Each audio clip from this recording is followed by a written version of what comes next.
Good evening, ladies and gentlemen, and welcome to number 4. Tonight is lecture number 4 of a 4-part series. And tonight we're going to be dealing with a very difficult theological and emotional question. Until now, the first 3 weeks, we've talked about the ascendancy of man and how a person could elevate themselves all through the struggles and strifes of life. But if you keep your eye on the prize and you have some fortitude and you realize who you're made of and what your goals really are, then many people you can succeed. If it's going to be, it's up to me. All of those slogans that we talked about for the first 3 weeks. Tonight we're going to talk about adversity. Okay, because no matter what, who you are or where you are or how successful you're going to be in life, no matter what, there's always going to be what we call adversity. There's always going to be some time in life that we are going to be faced with some kind of a real challenge in faith.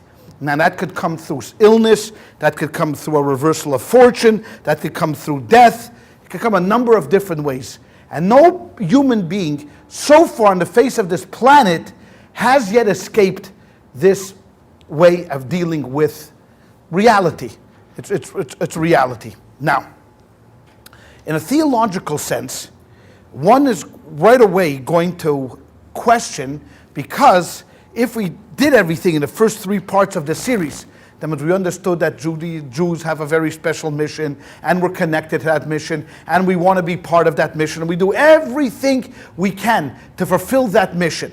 And we understand that within religion itself, that we have associated God with a number of different values. Like, for example, let's start off by understanding that when we define God as Jews, how do we define him? Number 1, he's omnipotent. What does that mean? He's all-powerful. That means there's nothing that he cannot do. Even the age-old question, could God create a stone that he can't pick up, is also a falsity in philosophy. It doesn't make any sense. Of course he can't, because there isn't anything like that he can't do. So God is omnipotent. God is all-knowing. He knows everything in the past and knows what's going to go on into the future. He knows what's happening today, and he's all-knowing. And most important, not most important, but equally as important, is that he is benevolent. That we believe within Judaism that we have a benevolent God. And it's very important to understand. Because what is the meaning of benevolence? Benevolence is kindness, giving, being virtuous, being tolerant. And benevolence is giving grace even when you don't deserve it. So so if God sees someone that needs healing, if he was an exacting God and a God of justice, then we'd say, who cares? This guy's been a bad guy all his life. Forget him. But we talk about God as being a benevolent God. We say this every day in prayer. That when we ask God for forgiveness, or we ask God to heal us, or we ask God for sustenance, we're always talking about God being benevolent, a chesed. You're a God of kindness. And now, so therefore, these 3 attributes that God has, omnipotence, all-knowing, and being all benevolent, causes us to have real difficulty when, in one's own personal life, we see a reversal of these things. We see what happens if we start off and we start believing that religion is quid pro quo. That God says in the Torah that if you listen to my commandments and follow my statutes and do everything, what am I going to do for you? I'm going to give you the early rain. I'm going to give you the late rain. I mean, if you've ever read the Shema, that's encapsulated right there. Everything about a relationship between God and human beings. That God will take care of you. As long as you do what I want you to do. You follow my way, I'm going to take care of you. So here you are. Now, how many of us think of themselves as good people? Pretty good people. No, everybody, pretty much everybody, right? Everybody, no one thinks here. Anybody here drowned baby kittens lately? No one has tied a damsel to the railroad tracks on this side. No one has done that. Well, we think of ourselves as pretty good people. And yet, we find ourselves always at the short end of the stick. We find ourselves with all these difficulties in life and all of these challenges in life, and we think to ourselves, wait, what's going on over here? Here I am supposed to be walking along with God hand in hand, just like Noah, and God is supposed to take care of me and protect me. And at my moment of greatest need, At the moment of greatest need, when I need God, because when do we really need God? When things are going against us. See, when things are going for us, who needs God? Right? I mean, if you wake up in the morning and you're healthy, your children are healthy, and you have a job and everything is going well, who needs God? No one needs him. Stay away. Right? Because you only bring problems into my life. Right? Right? Everything is rolling along. You win $55 million. Who needs God? You got more money than God. No one needs God at that $55 million.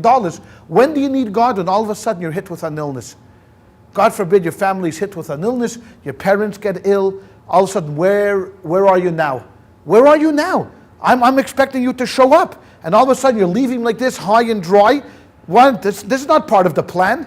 And we start to question about the entire infrastructure that we built here, this entire program, and everything on this case that I built about Yiddishkeit, now all of a sudden starts to shake and starts to become very loose. Because why? And I'll give you a little example. In the Talmud, it says in the last chapter of the first book of the Talmud is called Brachot. Blessings, it deals with all the questions of what kind of blessings we make. What blessing you make on fruit, and what blessing you make on baked goods. And what blessing do you pray, and when do you pray, and how you pray, and all of these things. This is the first book of the Talmud. Okay? In the 9th chapter of this book, it talks about praising God in different times. So for example, it gives us an example that if someone had a miracle happen to them, like God forbid, you're driving in a Greyhound bus, and the bus turns over and it rolls down an embankment, God forbid, and you come out of it, you're saved. So you walk out and you think to yourself, oh my God, what just happened? A miracle. That God saved you from certain death. Okay? What happens then is every time you pass by that place, you have to make a blessing. Thank God for performing a miracle for me. Okay? Then, of course, when a good thing happens to you, you win the lottery, there's a blessing. Hey, thank you very much. Okay? When someone passes away, and I stand many times in front of them, and when we rent the clothes, there's a blessing. Dianemis, we bless God, we thank God for being the true and ultimate judge. And then we cut the clothes. Okay? Then the Talmud says something very interesting. And we have to think about this a little bit. It says that one is responsible for blessing God at bad times as he is for blessing God at good times. So when something bad happens to you, you have to make a blessing. You have to say, Baruch Hashem, whatever it is, I lost the $55 million. At the same time as saying, whoa, thank God I won the $55 million. Okay? Once upon a time, there was a great teacher. He was what they called back in Europe a Rosh Hashiva. He was the head of a Torah academy. And at the same time, he was a very wealthy businessman. So he had both of these things going for him at the same. Great scholar, wealthy man. But we know in life that business is very cyclical. It's like a round ball. Sometimes you're up, sometimes you're on the side, sometimes you're down, then you come back up. It keeps going over and over again. And one day, on one deal, this rabbi was completely wiped out. Everything that he owned was completely wiped out. So his students began to discuss who's going to tell him. You can't just walk over to the guy and say, hey, you know what? You're wiped out. That's a shock to the system. So they picked his favorite student, the one that they knew that he loved the most. And they say, it's your responsibility to break the news to the rabbi that he is completely wiped out. No more money. So he comes and makes an appointment with the rabbi, and he sits down and he says, Rabbi, I want to ask you a question. I've been studying in the Talmud how you have to bless God in good times, just like you have to bless God in bad times. I don't understand it. Could you explain that to me? So the teacher begins to explain to him, he's saying, man, you have to understand that since God is benevolent, nothing bad really happens to you. It's only a figment of your imagination. Everything God does to you is good. No, the student wasn't happy with this answer and kept going, but what about this and what about that? And the rabbi kept answering him more and more and more and more. And basically the rabbi was going up along the lines of traditional Judaism, that everything that happens to you is preordained and it's only good and it's only because of you. You don't see that it's bad, but if you would be a greater believer, if you had more faith, if you understood, then you'd understand that there's a purpose to this, and then you wouldn't have any questions about God. You would never question God, and you would accept this. And not only would you accept this thing that's happening against you, you would thrive. You would say, thank you very much, I'm moving forward. So, this was after 2 hours of explaining this to the young man. The student said to him, well, Rabbi, I have news for you. You've been wiped out. And the rabbi fainted. Right on the spot. He fainted on the spot. The student ran out and called some other students. They came in, they brought a bucket of water, they poured it on the rabbi, they patted him down like this, back and forth. They woke him up, and the student said to the rabbi, Rabbi, what's going on? What's happening over here? For 2 hours, you told me that everything that happens to you is benevolent and good, and it's only a figment of your imagination, and you have to have faith. He said, young man, I was talking about somebody else. But when it happens to you, it's a different story. Of course, that's reality when it hits home to us. Because it's easy for me to sit across from someone and express empathy. Like, we're sorry, we come to a Shiva house, you're sitting there, you're telling to the people, we're really sorry, you lost your father, you lost your mother, it's very hard, but you just know that your parents loved you and you did the best you could. And, and it sounds good. And they might even believe it for a few minutes. It might take their mind off their suffering. But when it happens to you, when it hits you, it's your own father and it's your own mother, it's much more difficult to fall into that mindset of, no, it's okay, don't worry, it's just, because it hurts, because it's personal. It's a personal cut. Now, on the other side, shock to the system could work both ways, bad news and good. I'll give you another example. The Greenbergs, friends of mine, I don't know if you know them, they live up somewhere else. They won $20 million in the lottery.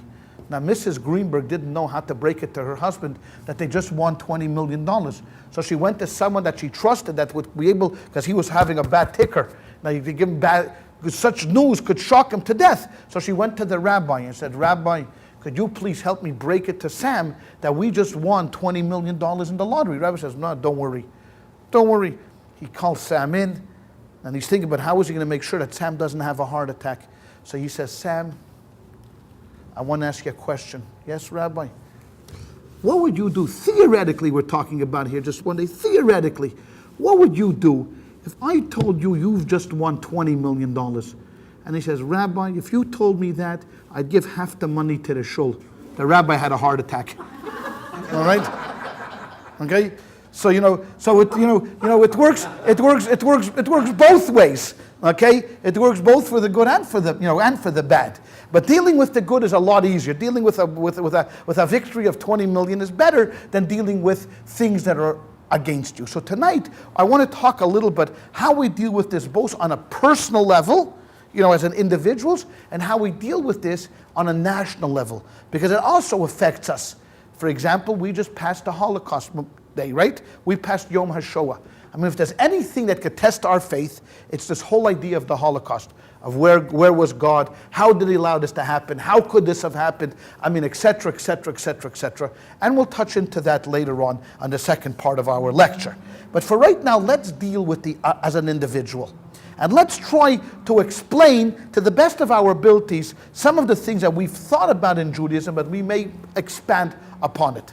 First of all, let's talk about a misnomer of what I said before about this quid pro quo relationship with the Almighty. There is no quid pro quo. There's absolutely never has been, never will be, and that's the way God wants it in the world. When I say there isn't a quid pro quo, meaning that when you do something, there's no expectation at the end of the line. You do it because you're supposed to do it, because you're in love with God, your relationship is strong, and you expect nothing of Him. That's the way we've always ran Judaism. We talk about it in the first chapter of Pirkei Avos, of Ethics of Our Father, the third Mishnah, that we should always be like servants who are serving the master without any expectations of payment. We just do it because we love God. We love him.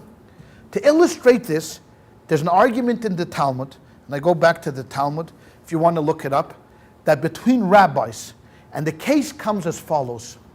There are two mitzvahs in the Torah that God attaches the reward right to the mitzvah. Generally, he doesn't attach any reward to any mitzvah.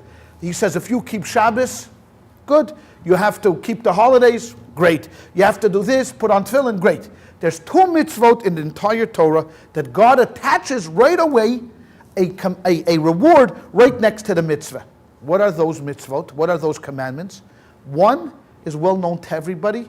It's called Kabed es avicha v'esimecha. Honor your father and your mother. He says it in the 10 Commandments. Okay? And what? L'man yarichon yomecha. In order for I to increase your days, all the days that you live. So if you honor your father and your mother, God says, I will increase the days of your life.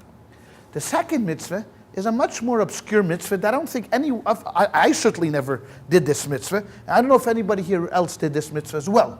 It talks about in Deuteronomy, when one is walking down a path or on the street and he sees a mother bird hovering over the chicks, and you want to take the chicks, you want to raise the chicks, or you want to take the eggs, or whatever you want to do, the mitzvah is you cannot take them unless you send the mother bird away. You can't torture her, because if you take the chicks away or you take the eggs away, it hurts her. Okay? So what we do is we take the mother hen and we shoo her off, shoo, shoo, shoo. She flies off, and then, only then, may you take the chicks or may you take the eggs to yourself. Okay? And the Mishnah then, the Torah then says clearly, if you do this, again, just like it said by honoring your father and your mother, L'man yarichon yomecha, I will increase the days of all of your life, etc., etc., etc. 2 mitzvahs out of 613.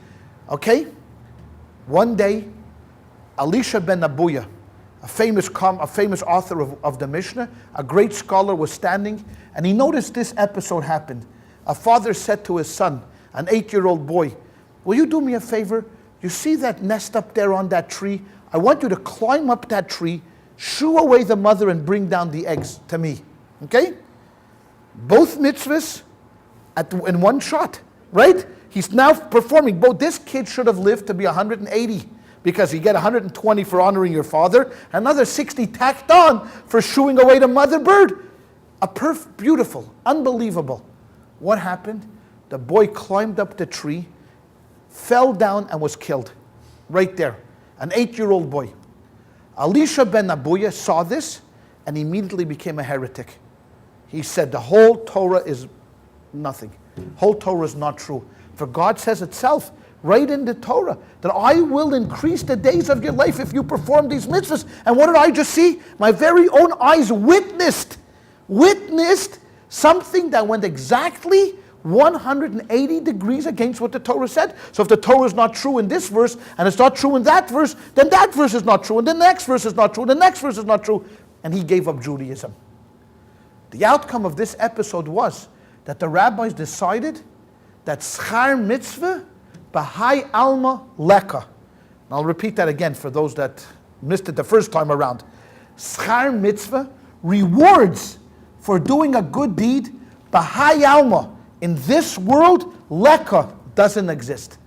Doesn't exist. So what happens, what God means is, I will increase your life, means that you will have a good place in the world to come, you will go to heaven, you will sit there, you're going to bask in the glory of God. But in this world here, there's no guarantees. Now, maybe you'll sail through life. Maybe it's going to be God's will that you're going to sail through life. But good chance is that if you're a saint, if you're a holy person, God is going to test you. Just read the whole book of Job. I don't have to go any further. Read the whole book of Job. He's a good man that God tests him. Takes away his children, takes away his livelihood, puts illness upon him, all because the Satan is testing him to see if he's going to blaspheme. Right? If he's going to lash out against God, and Job doesn't. Job goes through the whole book and it talks about this real faith. Okay? Now, Job may or may not have existed, but the book is definitely true and could be related to millions and millions of people's lives. You don't have to be a Job. We're tested.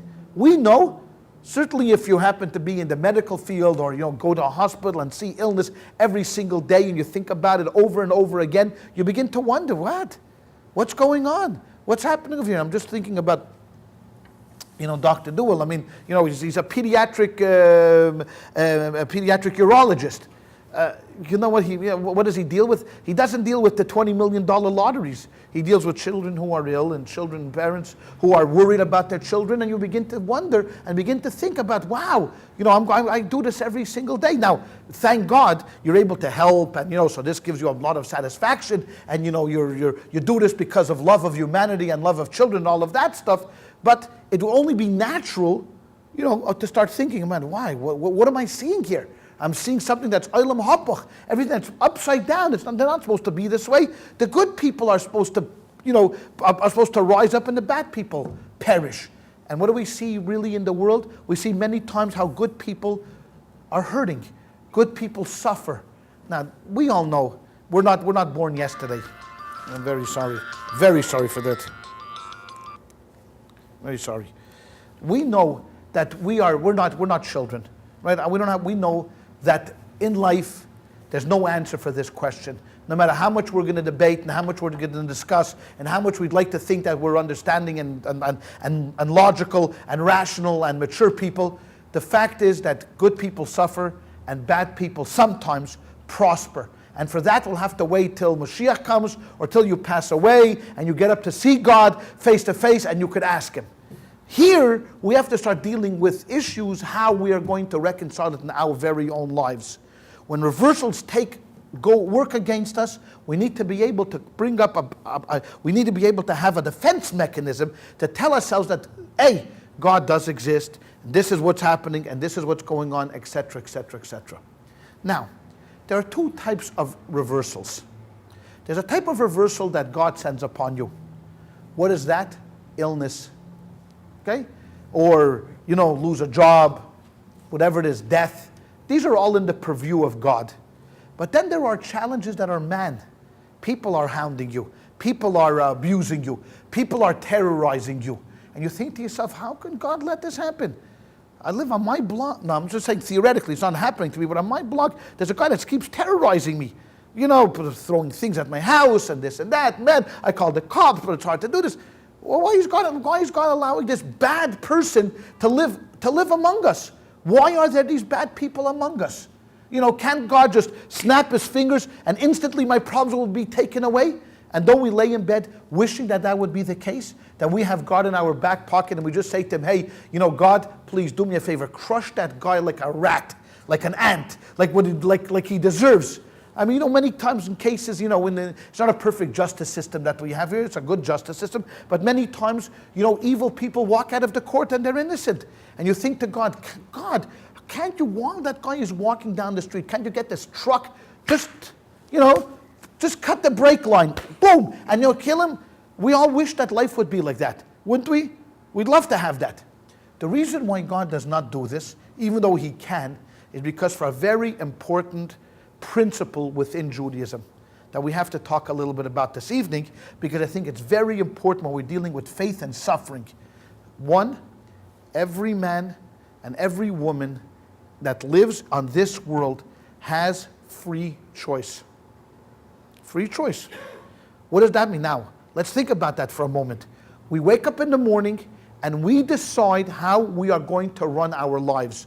Now you may raise your hand at this point and say, Rabbi, didn't you just say that God 5 minutes ago was all-knowing? He knows what happened in the past, He knows what happened in the future, He knows this, He knows that. So if God knows what's happening, how could there be free choice? That's a very good question. I want to tell you that you're not going to be the first people to ask that. This question was asked maybe 4 or 5 billion times throughout history. That if God has all-knowing, and we say people have freedom of choice, there seems to be a contradiction in terms. There seems to be this difficulty how this can happen. Because, okay, but you know what? Let's leave it like this. This is the way Maimonides explains it. God has a vision in a distance of what's going to happen, right? His knowledge does not affect us. His knowledge, because His knowledge is somewhere in a different realm, in a different world, in a different sphere, in a different spirit. And the fact that somewhere down the line, he knows something in the future does not affect what happens here right now. He allows things to happen as is. Has no effect on us whatsoever. Because we certainly don't know about it. Even if I know that I could say with 100% certainty, if I say these 3 words, Paul is going to get angry. Very angry. He's going to jump up and he's going to throw his camera down. And I know for a fact that I could bet, because I've seen it 100 times, if I say 3 words in succession, Paul is going to get very angry. Now, does that take away Paul's free choice? If I say it? Okay?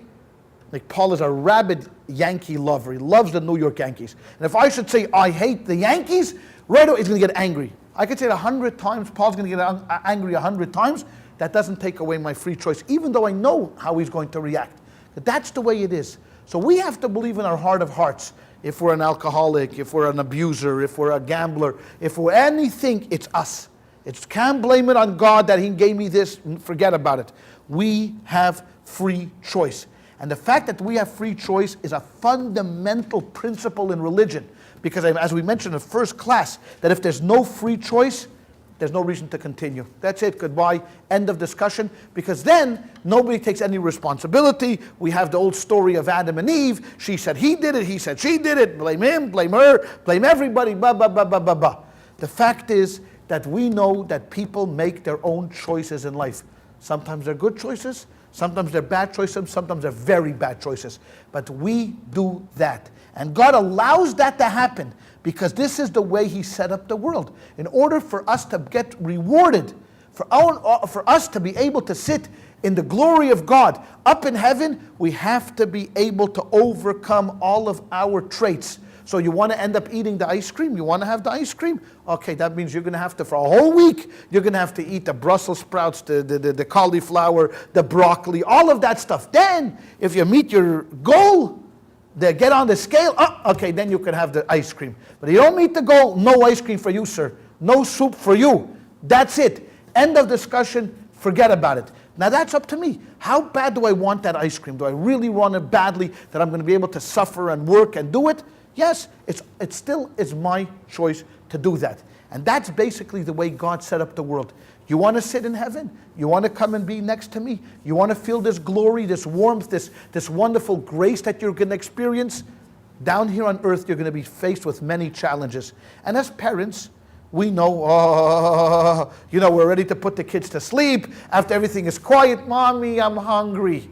For 2 hours, I was begging you to eat the food. I had supper out there. I offered you anything. Okay, don't eat the chicken. You want peanut butter and jelly? No, I'm not hungry, I'm not hungry. Now it's 9 o'clock, where everybody's nervous. Now you decide I want to, did this ever happen to you, Paul? Okay, never. The Cohens, it never happens to. That's because Paul says, they eat on time. But in my family, all the time, right? Right there you have a choice. You have a choice. You could blow up, get nervous, start screaming, pull your hair from out of your head. You could do all of those things you want to do. Is it going to help the situation? Probably not, right? Probably not. But we do it anyways. Why? Because we have freedom of choice. We could control ourselves. We could let ourselves go. That's the way it is. So in the world, when one says to ourselves, why are bad things happening? Because God allows the world to play its way out. It allows it to happen. So if there's a chazer, if there's a mamzer, if there's a guy that's a no-goodnik, a paskudnyak, finds himself in a congregation, and this guy is literally killing the congregation, God allows it to happen. He's not going to strike that guy down. He's just not going to do it. We have to do it. So if someone is hurting you, is doing a tap dance on your windpipe, and you're thinking to yourself, oh my God, someone is jumping up and down and you're doing that, you have to say to yourself, I have to do something to make this guy stop. Grab his leg, roll her over, do something.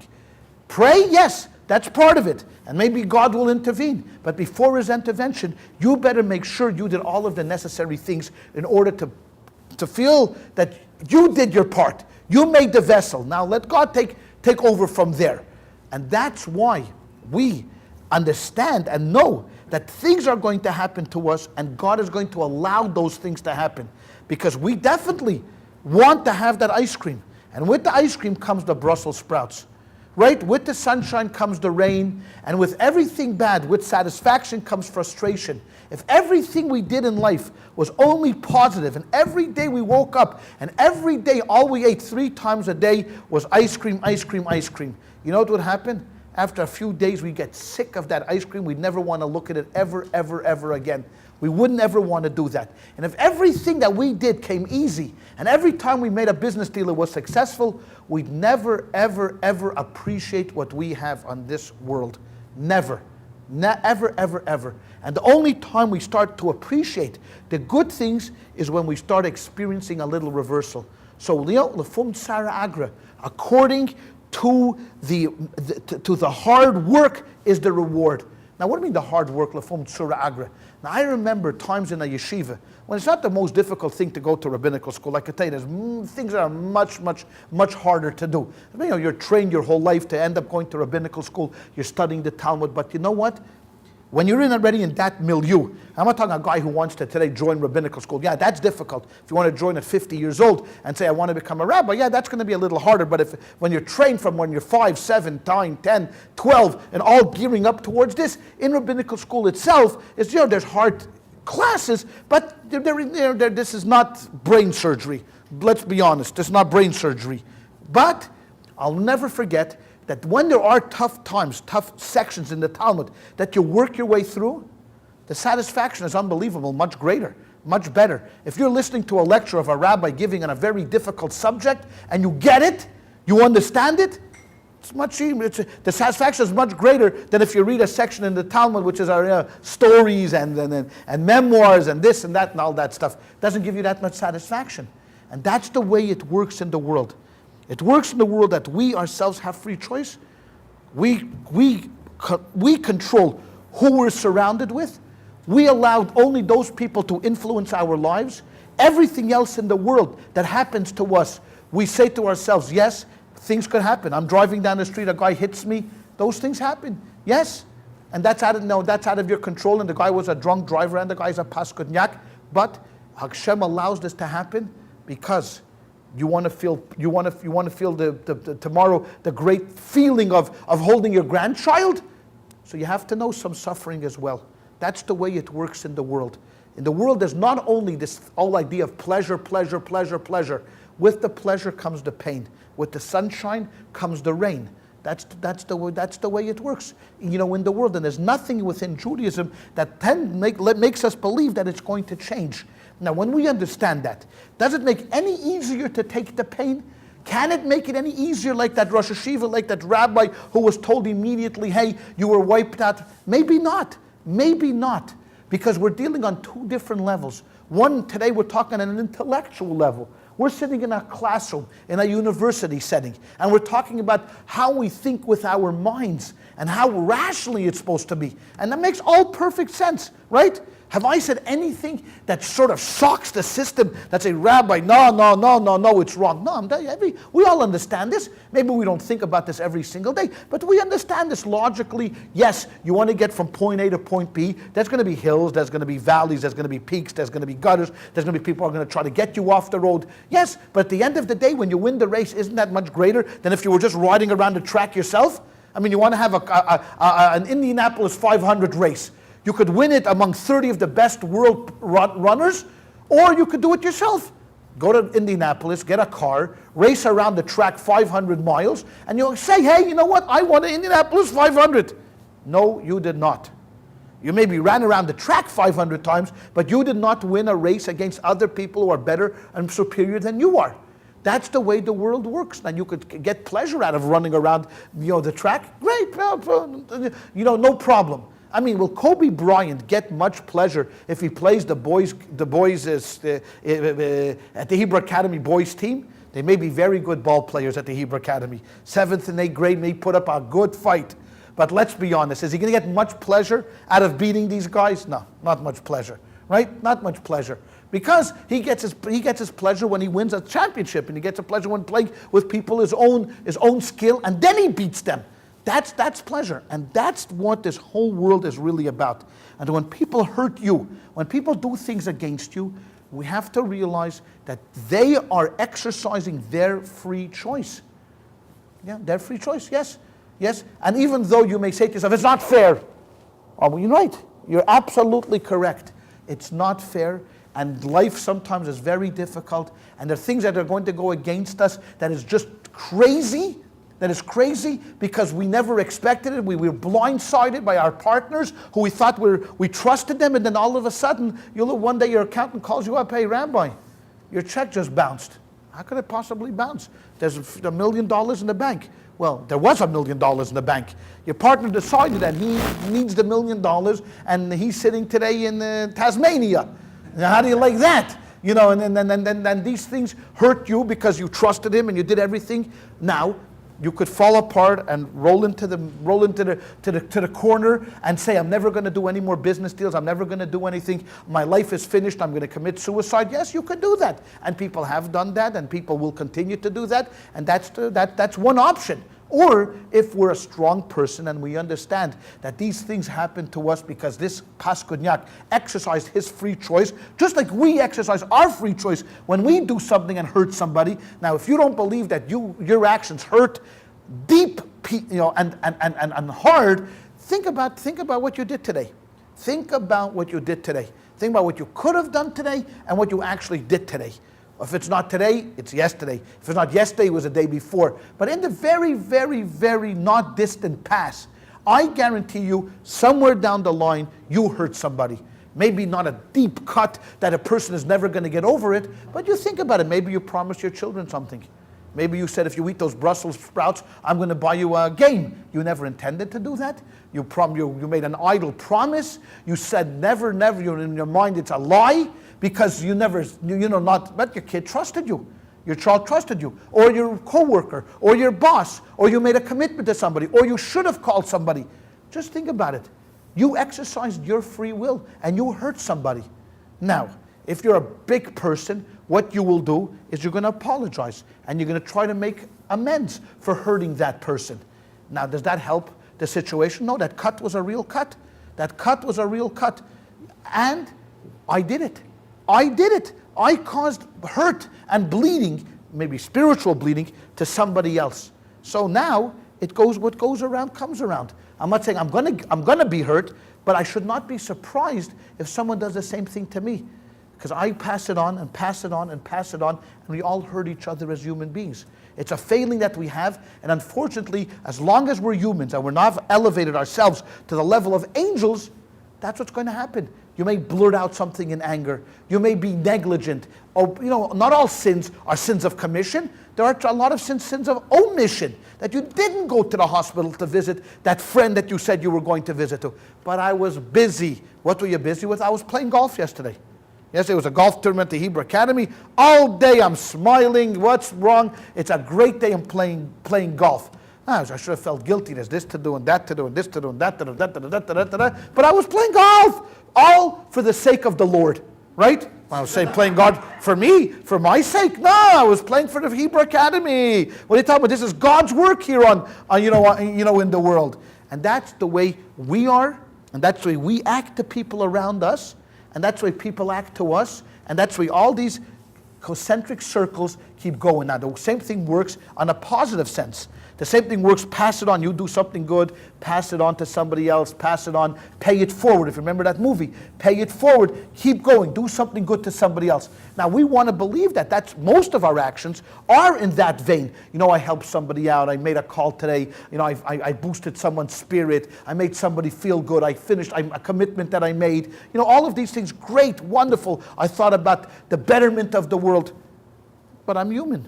We're all human. So we have these circles that are parallel lives, and we keep hurting and keep getting hurt. Keep hurting and keep getting hurt. And that's the way it continues along. Because why? We're exercising our free choice. Now, if everybody would just realize, stop for a second in the world, and would realize, hey, think about this. What do I want in life? What do I really, really, really want at the end of the day? Very simple things. I want to be healthy, my wife to be healthy, the congregation to be healthy, and my children and grandchildren to be healthy, right? Family to be healthy. I want to live in peace. I want my children to go to sleep at night not having to worry if they wake up tomorrow they're going to be hurt. I want to be able to, I want to live in a land of opportunity. So when my children grow up and they can get a job, they can work, make a decent living and a decent day's work. That's what I want. Doesn't everybody want this? I want Yiddishkeit to thrive. I want people to recognize how wonderful Yiddishkeit is, to appreciate it more. This is our heritage. This is our blood. This is everything that means so much to us. These are simple things. These are not, I don't want to climb.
Their house?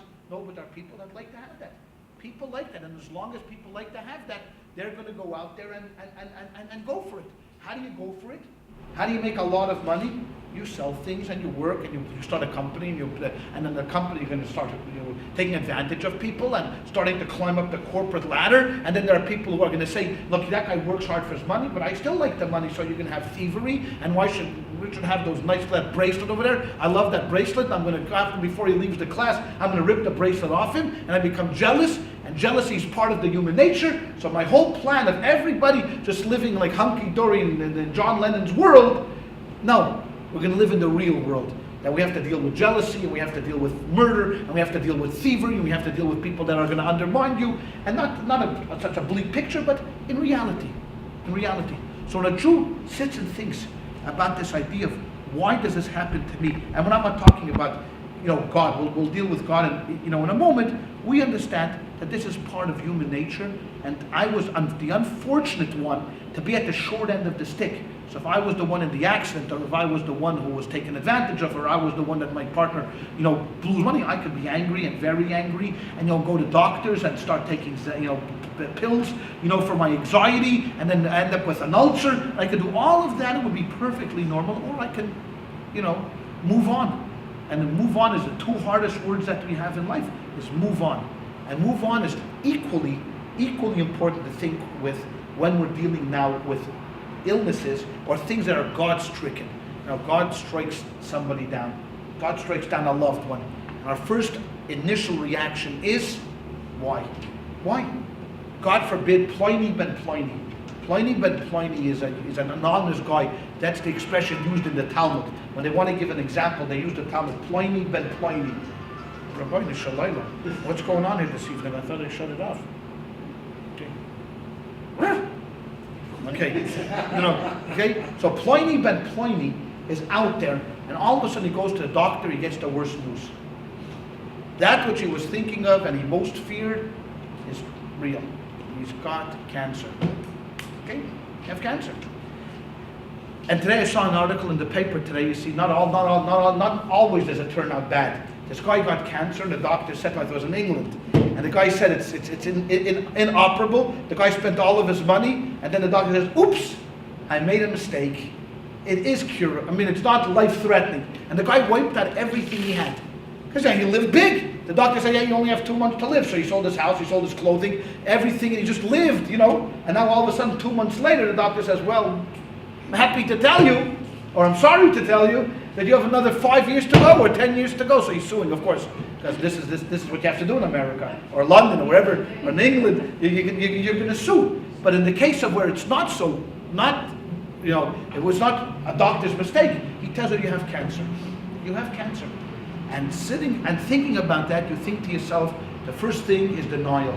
Nah, it's not true. The doctor made a mistake. It's going to come back. Once the doctor says, I didn't make a mistake, there's anger goes into it. You get angry, and then you finally start to accept it. That's the way the emotions kind of work. When you're in the angry stage, you say to yourself, why me? I'm a good guy. Why her? She's a good girl. She never did anything bad. Why? A child. Why would we have cancer in children? God forbid. They never hurt anybody. And these emotions are perfectly 100% legitimate and normal, because it's going to happen anyways. And you lay awake in bed thinking to yourself, damn you, God. Damn you.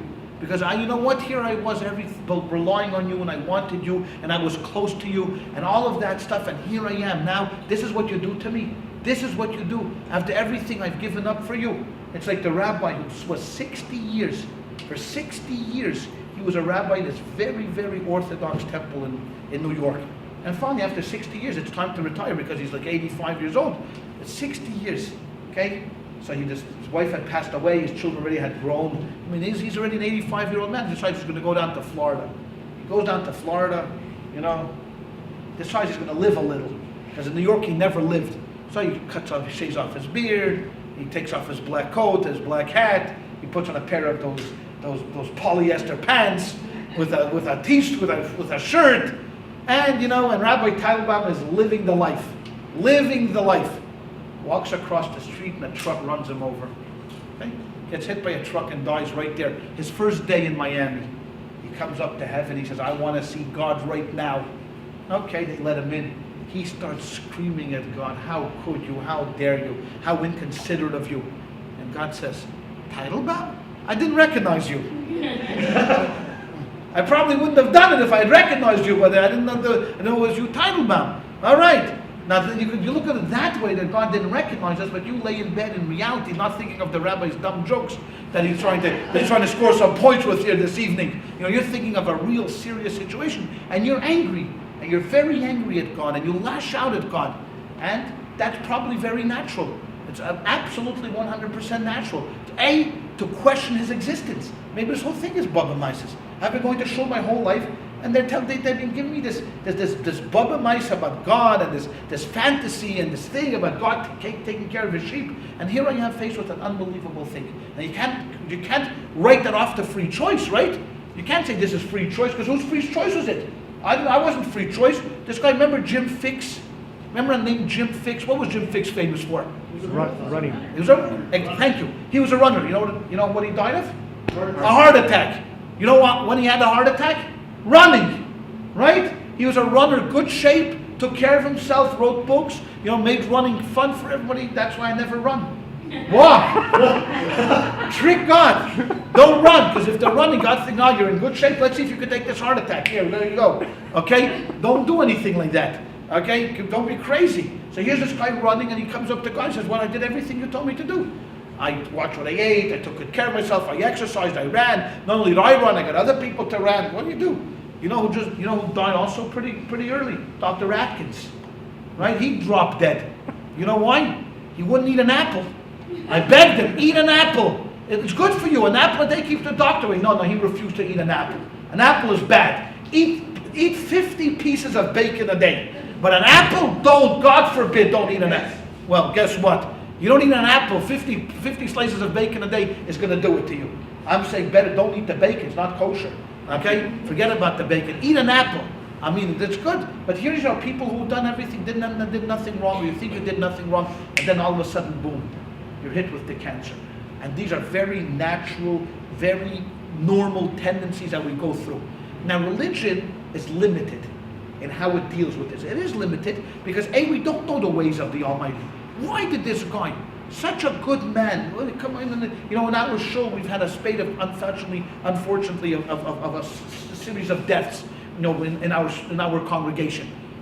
And you think to yourself, why? We had a fellow Reuben. Reuben was a nice guy, beloved by everybody here in Shul. A good guy, a great guy, made everybody happy. Came in, brought us the British Weekly. Always advertised in and the Leisure World paper, was a good man for the show. And then all of a sudden he got cancer and struggled, and recently he passed away. You think to yourself, why? Why this guy? There's so many worse people out there, in the world to get. Now, religion is limited. What could you say? I don't know. I wish I could tell you. You sit with his children, I wish I could tell you why this happened to you. The only thing is that the solace that we can take, the only thing I think that we can take from this whole thing is examining the person's life. Seeing, hey, you know what? Reuben lived a great life. He was 80 years old. He saw children. He raised his children. He had many friends. He lived a great life. No, we shouldn't cry over him. We should celebrate his life. Say, hey, you know what a great life this guy had. Instead of concentrating on just the last few episodes of what's going on, this man lived a great, beautiful life, and he touched so many people here in Shul. And others, kahena, and etc., with people's lives. Children is difficult. It's a greater challenge. They didn't have a chance to live. A 5-year-old child is just beginning to blossom, just beginning to understand the ways of the world, and then it's stricken down by the Almighty, God forbid. And parents who are faced with that kind of a challenge are shocked. They're bereaved. There's no words. What words are there to say? If I couldn't say it, I'm sorry, I take that back. If the Torah couldn't say it, that Jacob, who lost Joseph, was inconsolable. He could not be consoled. Right? It says right there in Genesis that they tried to console him. He refused to be consoled. If they couldn't console him, and they were great people themselves, and everybody tried, so how are we mere mortals going to be dealing with? And believe me, Jacob understood very well all of these great speeches that every rabbi gives. And Jacob understood very well it's from the hand of the God. And Jacob knew very well, he was very well connected to the Almighty. And still, he sat and he said, Shakal Shakalti. I'm bereaved without any kind of, nothing could help me. Nothing could help me. Okay? So we have a choice as human beings. And you and you have to be a bit detached. When you work at, God forbid, you're a chaplain at a children's hospital. Your chaplain has to be a little bit detached. You tell the family, listen, you know what? This was this child, and you have to believe it in your gut of guts that this child was a special child. That God, for some reason, wanted this child back. What do you tell the parents? I mean, I'm just thinking about it. I'm a chaplain at Virginia Tech University. What do I do? I'm called in the morning. Rabbi, we've got a serious situation here. We have 30 children who have just been killed. What do you tell the families? They sit in a room like this, 60 parents sitting in a room like this, sending off their 18-year-old child to be educated in a safe environment. And what do they come? They come pick them up from the morgue. This is not supposed to happen, Rabbi. This is not the way we planned out our lives. We understand. But we're not in control. First of all, this guy exercised. What did he exercise? His free choice. And for some reason, you had a very special child that God could not live without. He needed the soul back in heaven. Now, is this a kind of a salve or a kind of a lotion that's going to, I rub it on your hand and all of a sudden you feel great? Hey, old man, the rabbi came to visit me yesterday. I feel so much better. Oh, thank God for the liver cancer. I can't wait. Oh boy. Thank you so much. No. I almost say at every funeral I say the same thing almost. If there was a potion, if there was something I could say, if I could touch you, I could put my hand on your heart and take away all the pain and the grieving who wouldn't do that? You would have to be a monster not to be able to help people out in that kind of an environment. We don't have that. All we can do is circle around the family, bring them support, be there for when they need support, be willing to do whatever you can for them, and comfort them and say, we're here for you. Now, some people never get over it. Unfortunately, the divorce rate, I think this is correct, the divorce rate among people who lose children is extremely high. So very, very, very high. Why is that? It makes perfect sense to me because both deal in a very different way. Some deal in not letting go. They can't let go. Can't. Everywhere they go, they think about him, they talk about him, they go with him. They did this, they do that. They can't. The other party says we have to move on. We have to move on. We can't. We have other children in the family. There's lives to lead. It's bad, it's terrible, it hurts like hell, and then, so what do? One can't let go. One is stuck on September 11th, 2001. the day the world stopped and ended for many people. And you can't do anything about that. And the other party is saying, no, there's a September 12th, a September 13th, and I'm going to live my life dedicated to be the best person. Or like the firemen that died, the other firemen dedicated their lives, to their brothers in arms who died. And that's what we have to do. And Judaism stresses it over and over and over again. That to question God, you could, but it's not going to help. And you get angry at him, and you could fight with him, and you can box with him, and you could denounce him, and you can spit at him, and you could say, I'm never going to, run out there and grab the biggest double that you ever wanted in your life, if that's going to make you feel better, and eat that pork together with the shrimp on Yom Kippur in front of the shul. If that's what's going to do it for you, and you want to show God that you are so angry at him, that you're going to go out and get that roasted suckling pig right on Yom Kippur in front of the shul and just sit there with a ham sandwich. Hey, if that's going to make you feel better, who am I to say no? Go. If that's going to give you reason and meaning in life, why something terrible happened to you, go for it. Do it. I'll be the last person to stop you. I'm not going to tackle you on the way to Bristol Farms. Want to go buy a boar's head ham and do that and put mayonnaise on it? That I will stop you. You're not going to eat it with the mayonnaise. No, that's anti-Jewish.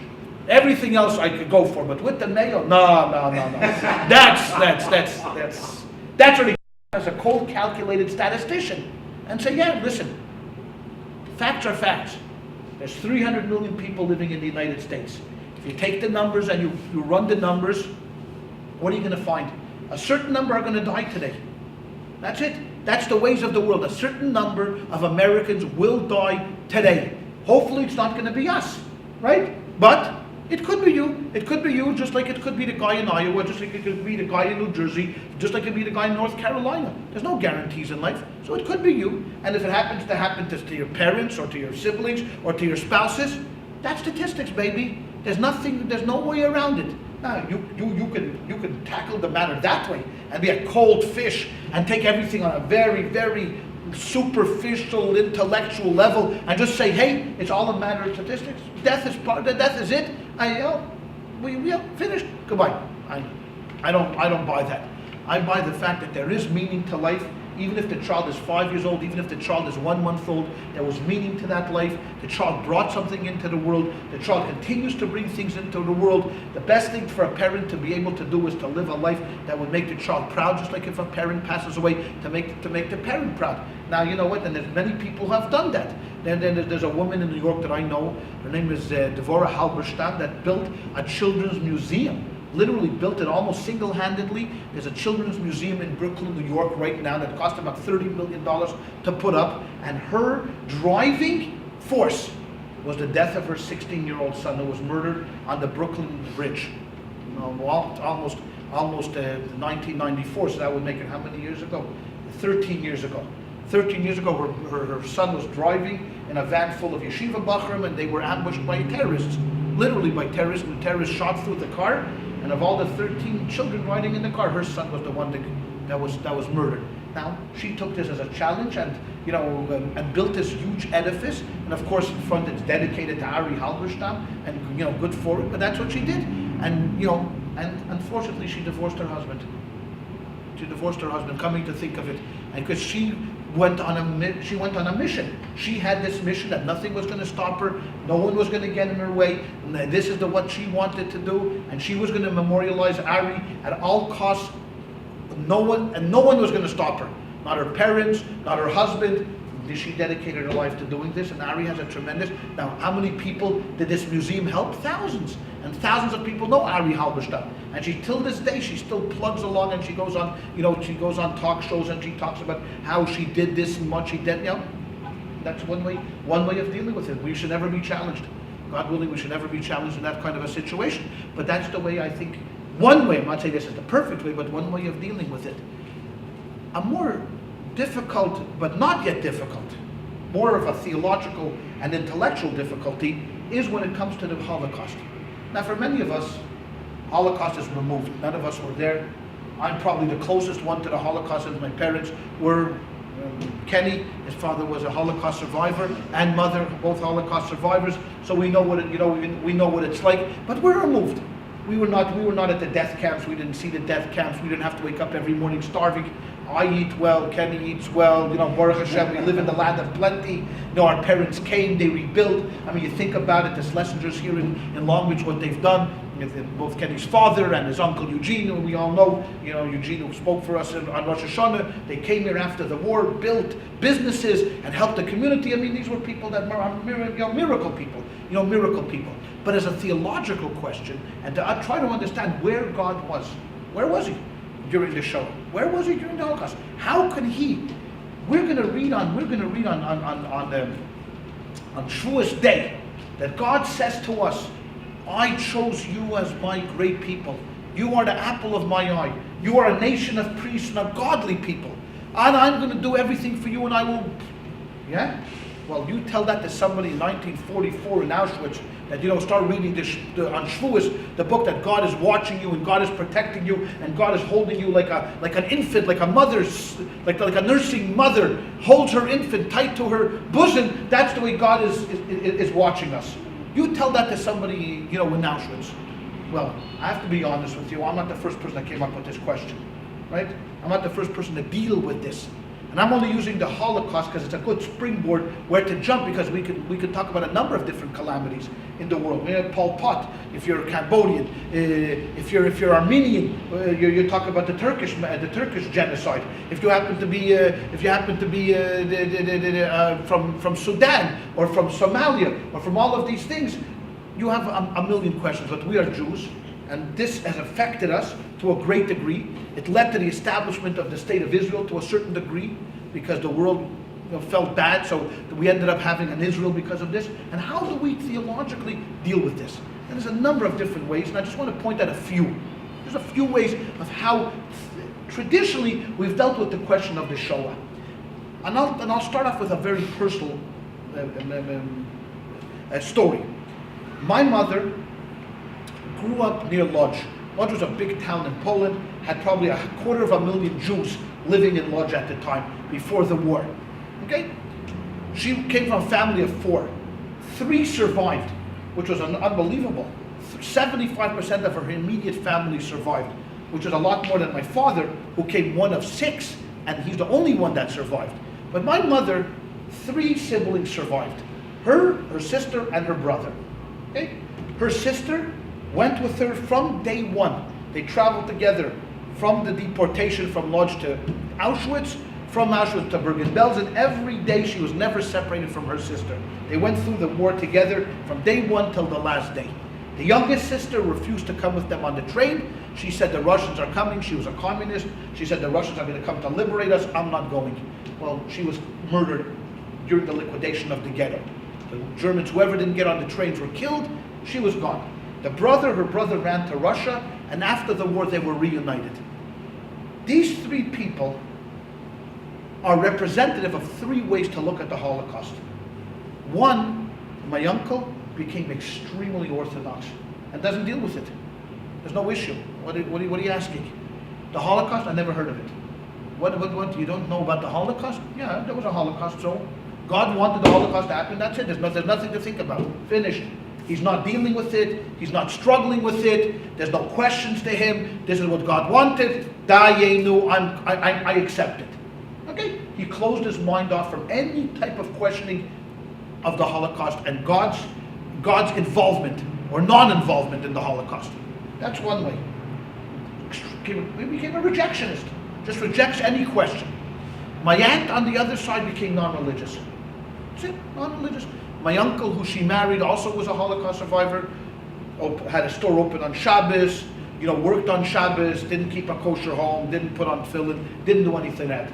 He said, you know what? After the Holocaust, still a traditional Jew. It went maybe Rosh Hashanah and Kippur. Maybe after he retired, became a little bit closer. But during his life, said, no, this is nothing. God wasn't there, and that's it. Finished. I'm not buying into the program anymore. Fine. And my mother was in the middle path. My mother could have gone to the left, or could she have gone to the right. She married my father, who my father also started off on the left side of the spectrum. But as I grew up, and my sister, he became much more religious. So my mother joined us and became much more religious. So we had 3 siblings here. ultimate to the right, ultimate to the left, and then my mother down the center, kept Yiddishkeit but cheated when my father wasn't looking. As you know, and would you hang out with everybody else, my mother, cheated over there. All right, fine, no problem. Okay? Take, for example, my uncle. Okay? In the serious Orthodox world, there was a train of thought and a position, an argument, that the Holocaust happened because people were not religious. Okay? Now you think about this for a second, that this was a divine punishment and retribution to the Jewish people because they were not religious. Okay, so regardless of the fact that many of the people that were killed in Auschwitz and the Bergen-Belsen and the death camps were Orthodox, were religious people. Okay? Nonetheless, you know what? This line of thinking goes, you know what? When God strikes, he strikes everybody. It's the non-religious people that brought it upon us, but when God sends down the angel of death, there's no discrimination. Now, I find this position to be, I loathe it. I hate it. It makes my skin crawl. This is blaming the victim. This allows Hitler to get off give him carte blanche. Because if it's God retribution, what do you want from me? I only carried out. God put the gun in my hand and I pulled the trigger. Well, I didn't do anything. If I did God's will, you should thank me. Not why are you cursing Hitler? Thank Hitler. He performed God's will. A nice guy, a good agent from the Almighty. But I just want to let you know that there is a whole group of people that believe this. And it still comes up every once in a while that the non-religious people brought this upon the Jewish people. Blame them. Extend it a little more, and you have the anti-Zionist Orthodox that blame the Zionists. That the Zionists were the cause of the Holocaust because Zionism became a national movement. What does Zionism say? Zionism, not talking about religious Zionism, but Zionism as a pure political movement basically says that the Jews move to Israel, they inhabit the land of Israel, become a state to the land of Israel, and this becomes our new direction. We don't need the Torah. Who needs to put on tefillin? We have Haifa. Who needs to keep Shabbos? We have Tel Aviv. Who needs to keep kosher? We have Yerushalayim. So pure political Zionism is a rejection of the Torah. We don't need the Torah anymore. This is a new movement. We're free. Even in the Hatikvah, if you know the words of the Hatikvah, Israel's national anthem, there's a statement there, Liyot Am Chavshi Bi'artzeinu, to be a free people in our land. That's what we were waiting for, our anticipation, our hope was to be a free people in our land. And the underlying word is free. What does that mean, a free people? So to many people it meant different things. To a religious Zionist it meant free, that we don't have the yoke of the Gentiles on our back. We're free to make our own government, our own decisions. But to early Zionism, what free meant is free from the yoke of God. God is not mentioned in the Declaration of Independence one time in Israeli Declaration of Independence. They don't mention God one time. Even Thomas Jefferson, who was a deist, mentions God in the Declaration of Independence by our Creator. Something. They don't. So rabbis have said, not me, but rabbis have said it's because of the Zionists that the Holocaust came about. Because they wanted to take this movement and drag people away. God brought the Holocaust upon them. Okay? Then you have another school of thought that argues exactly the opposite. These are what's called religious Zionists, and they argue God sent us the antidote before He sent us the illness. What do you mean God sent us the antidote before He sent us? Yes. Why didn't we all move to Palestine? We had an opportunity. 3 times there were major aliyahs to Israel. Aliyah means people moving to Israel. God opened up. Why did God cause World War I to happen? You know why? So the British should get Palestine. For what purpose? So we should move there. Now, regardless that the British twice passed white papers stopping immigration to Israel, but there was points during the 20s and the teens, Balfour Declaration, where the British were open to having Jews move there. Why didn't we move there? Why don't we go there? Because we were blind. We were short-sighted. We sat here in Europe thinking that this is going to be, the Moshiach is going to come here. You sat in Europe, so God showed you. He gave you an opportunity. So this is exactly the opposite end of the spectrum. So one rabbi says it's because of the Zionists that we got the Holocaust. The other rabbi says no, because we didn't follow the Zionists, we had the Holocaust. Okay? Then there's a Christian theological response. What is the Christian theological response? You ever read the Chumash? Last week, Achrei Mos Kedoshim, not this past week, but the previous. You know what one of the services of the high priest was on the high holidays? What was, what was one of the services? The high priest had to take 2 bullocks, 2 cows, bulls, whatever they were. One of them, he placed his hand on. He made a lottery and put the 2 pieces of paper. One bullock went to service in the temple. You know where the other bullock went? It was called Lazazel. You know what Lazazel was? They had a guy there, and he took the cow or the bull by its reins, and he pulled it up to the top of a mountain. And you know what he did with the bull? He pushed it off the mountain. Okay? Took this bull and he literally pushed the bull off the mountain. Okay? And what happened? And he watched it as the bull was being ripped to shreds, falling down the mountain. I don't want to be too graphic, but as it right there till it died. And he went back and everybody applauded. Hey! Why did we do that? Because we always said, if God wants to take it out on somebody, let him take it out on the bull. If we have sins and God wants to punish us, punish the bull. Rather give it to him. Right? He becomes what? We call that our sacrificial lamb. Right? The bull becomes our sacrificial lamb. Okay? To Christian theologians, the world needed a sacrificial lamb. And who did God choose? Nobody else but his most beloved people. Who did he bring closest to him more than anything else? This is not a rejection of anti-Semitism. Anti-Semites said, it's good for the Jews, and that you see God hates them because they rejected Jesus, and that's one side of it, and therefore it's good for them to happen to this. Next time they'll learn, they'll accept Jesus when he's around, goodbye. But there's other Christian theologians that love the Jewish people and said that unfortunately God needed to cleanse the world, and he picked the most precious people that he had next to him, and that were the Jewish people. Our sacrificial lamb. To that I say, next time he should pick another sacrificial lamb. Why can't he pick somebody else? I'm more than happy to give this up. As much as God loves me, I'm willing to share the love. I'm willing to share the love. I'm not going to hog the love. Okay? I'm not going to hog the love. So all of these responses, I'm giving you a number of different responses. And there's many more. There are 10, 12 responses, to this. This is because of this, it's because of that. And then there's the atheist. There's the atheist response. What are you banging your head against the wall for? There's no one up there. You keep thinking there's someone up there and keep looking at the clouds as if there's going to all of a sudden something is going to happen from heaven. There's no one up there. That's another response. There's the agnostic response. I don't know. Could be, maybe, who knows? But certainly if he is, he wasn't around, and if he wasn't around, then who needs him? If he don't need him, then what kind of services to God? So, all of this stuff is the agnostic. I'm not rejecting that there isn't. But if he can't help me, who needs him? Right? I'm not denying that there's a government somewhere in Bangladesh, but if it doesn't have nothing to do, what do I care if there's a government in Bangladesh? And do I care if the conservatives or liberals are running Bangladesh? It's a very nice country, and I'm sure the Bangladesh people are wonderful people, but I have nothing to do with nothing. It's not going to affect my life tomorrow either way. So, that's the agnostic approach. If God can't help me, what do I need to pray to God for? So, guy's a limping God. He walks with a cane and a crutch. He's old, billions of years old. I forget about it. He may exist, but no, nothing. So all of these responses, to me, are inadequate. I don't get any. There's nothing to hang your head. It doesn't do it for me. What does do it for me? What does do it for me? And not completely, but William Berkowitz was a rabbi. His name William? No. His name was definitely Berkowitz. I don't think his name was William Berkowitz.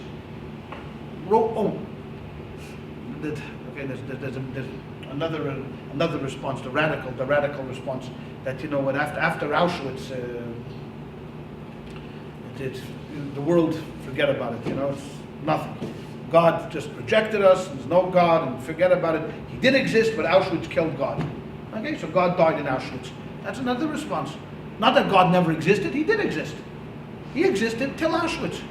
In Auschwitz, Hitler killed what? 1.5 million Jews, 2 million Jews, 2.5 million Jews, whatever it was, the number. And among them was God. You put God into the gas chamber, and God died there in Auschwitz. So if you're looking for God now, you're 60 years too late.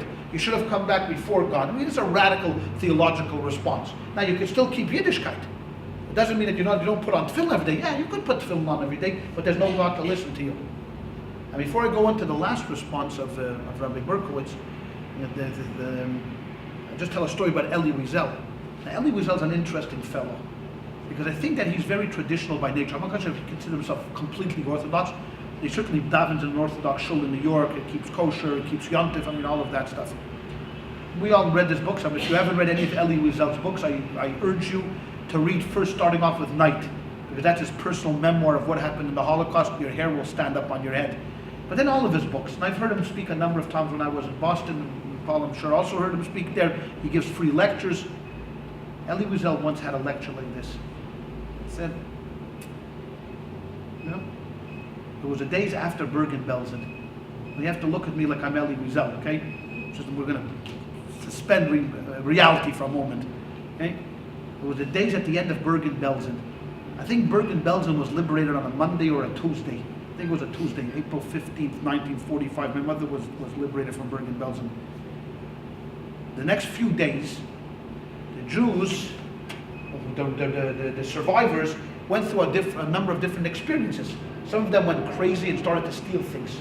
Literally run around camp and started to steal whatever they could, a pot, a pan, and they justified it by saying the Germans had taken everything from them and they're taking now everything from the Germans. Some Jews went a little crazy and killed some of the German some of the Germans in Bergen-Belsen as well. They just saw them and beat them, and the British kind of, for the first couple of days, it was like the response here. Remember the riots here in 1994, I believe, or was it 94 or 92 or 90? The cops didn't do anything for the first few days. After a few days, they intervened. There were some Jews that decided they have to bury the dead. Got to bury the dead. I think he said there was 30 or 40,000 corpses that they had to deal with. Now, how do you bury 30 or 40,000 corpses? What do you do? How do you even start? So the British brought in tractors, these huge tractors, and they dug this landfill, they dig this big hole, and with the tractors, they kind of, under the supervision of the Jews, the Jews carry the bodies, and then they begin to push them all into this big mass grave. Okay? And Wiesel is telling this story.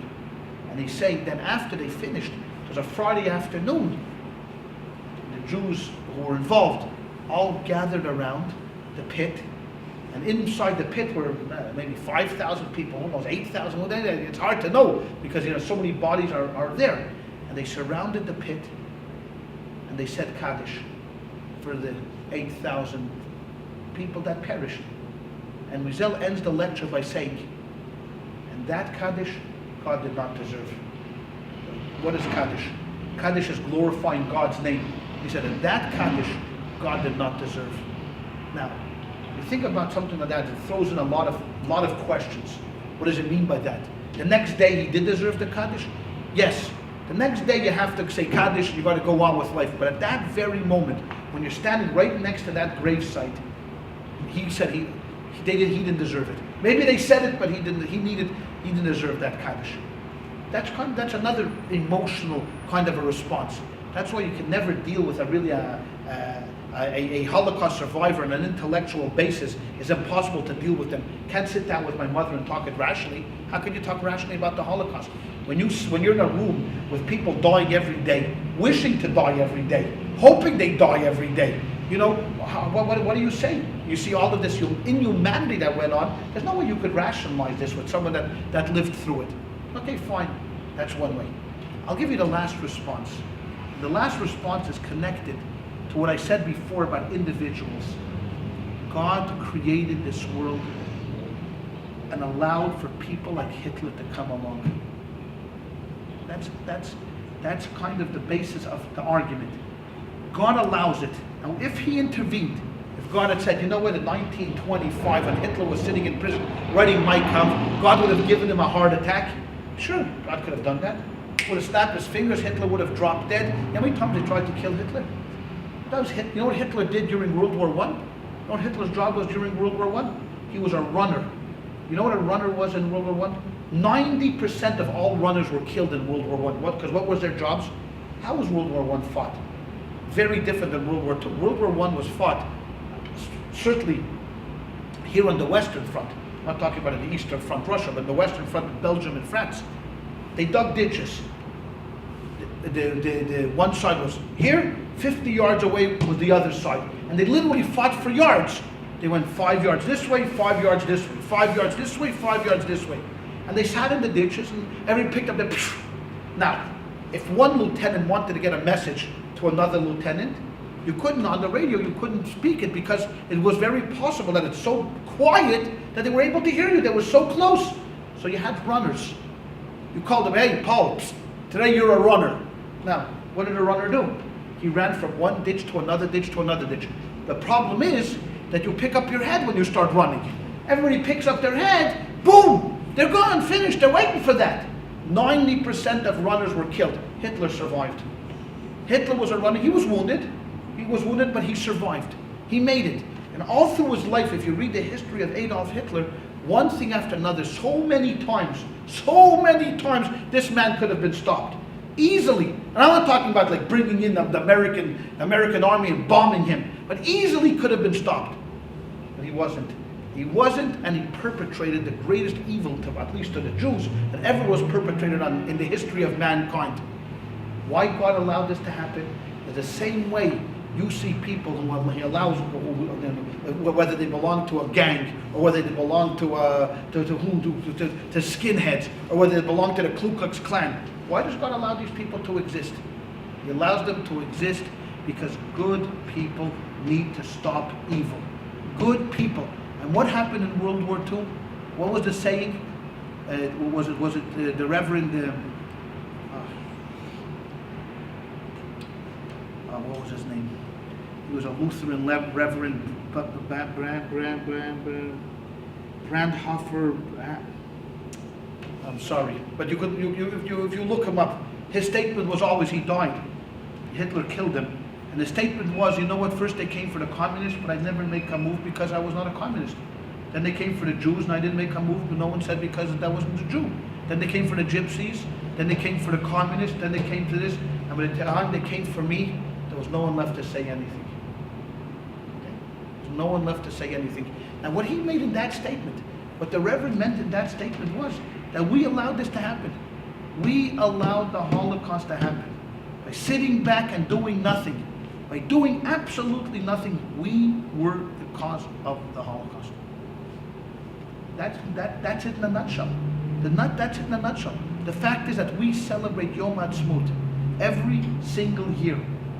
We're so happy and proud. On the 5th day of Iyar, we raise an Israeli flag and we think again of how wonderful it is to have our own country and how much we have to do to protect that country. Everything is an outcome, is a direct outcome, maybe not a quid pro quo outcome, but a direct outcome very easily connected to the throes of the Holocaust. And here we're celebrating, we're happy, we're thrilled. Why? Because we understand that at the same time that we're happy, there's always a flip side to our existence. There's always the possibility of a Hitler rising up again. And what we have to remember and we have to do is we can't get stuck on the number 6 million because that's way, way too much for us to fathom. No one could understand what the death of 6 million people are. It's impossible. You know what that means? That means the city of Los Angeles is gone. Wake up one morning and there's no traffic. You drive right into LA and there's no people there. Nothing. That's what 6 million people, 6 million are. But we know, and we have to realize, and what we have to, I think, in my humble and personal opinion, have to take out of this lecture, is that we have to know that we need to be vigilant in our own very lives, be very vigilant of what's going around us. Don't be apathetic. Don't be standing at the sidelines when you need to be doing something, because that was exactly what the Germans did. Say it's not ours. It's not our problem. This is an internal Jewish problem Hitler has with the Jews. What am I? I'm a simple school teacher that's trying to make a living. What am I going to go at? If you raised your voice, what was your punishment? You went to Dachau. Goodbye, finished. And they did it in such a way to terrorize everybody. The Gestapo didn't just say, hello, Paul. Let's say Paul was a member of the White Rose. There was an organization, White Rose, that fought against the Nazi regime. They didn't just come to Paul during the day and say, hey, Paul. They usually came in the middle of the night, at 2 a.m, banging boots, running up the stairs of an apartment building, coming up. Then they arrested. You know why they did that? Why'd they do that? Why'd they wait till 2 in the morning to arrest him? Why didn't they just come to his work and arrest him? You know why? Because they drove fear into everybody. If I'm living in an apartment building and I'm a German and 2 o'clock in the morning I hear this running up the stairs, and they screaming with dogs and all of that stuff, and they're shrouding, ripping Paul out of it. Now you can imagine what would happen in his house if this would happen, when his wife and his daughter would be screaming, shouting, the whole apartment building would wake up. They did this for only one purpose. A, to throw terror into Paul, because you're sleeping peacefully in bed, and all of a sudden you're like discombobulated and you rush down the stairs into a car. But also, even more importantly, you know what happens to everybody in that apartment building? You don't say a word. Not a word. Not to you, not to me, not to my best friend. Nothing. I stay silent. You don't speak to your wife. Pure terror they sowed. But it's only because of good people that did nothing. So we need to be vigilant. We need to stop being apathetic. We need to do all of these things in our lives. And it's important to understand that we know full well that things are going to challenge us. We are going to challenge. What is going to be the defining moment of our lives? What is going to be that thing is how we deal with those challenges. How you deal with good news, hey, great, well, wonderful, you'll be a good boy, yeah, probably, of course. But how we deal with the negative aspects, the left turns, the wrong turns, the setbacks, the disappointments, how we deal with that really speaks more volume than on the other end of it. How you deal with all of these negative things. And I think the Torah tells us very clearly that, you know what, to linger and to wallow in a self-pity and or this is not the Jewish way. This is not what it's about. Because we do believe in Hashgacha Pratis, we do believe in divine providence. And the fact that this happened to us and that we have to now rise up to the challenge is only going to make us stronger and better, less disillusioned, less cynical, because that's another natural thing. We become cynical and hate everybody and don't believe anything and lose any sense of appreciation for anything, and that nothing is good, everything is black and bitter and all of that stuff. And it makes us a stronger, better, more meaningful person. It's not easy. This is probably the toughest thing that we face, because everything else, battling your Yetzer Hara, whether to reach out for the broccoli versus the ice cream is simple. It's easy, you understand, especially after you get beaten up by some guy at the JCC like they do these days. They call themselves personal trainers. So you don't want to come and face them and say, no, you just ate a gallon of ice cream. That doesn't look too good, especially when he's like thin and buff, and is beating you up over there. So that's an easy thing. How to deal with these challenges, that's what really gives us meaning in life. And I hope that we've touched upon certain things that are useful. I know that there's some questions that we're never going to be able to answer, no matter how much we sit here and how long this course is going to be and how many nights we spend together. Usually, we get stuck somewhere in, there. But I think everything else, we have to concentrate on the positive and keep moving forward. All right? Okay.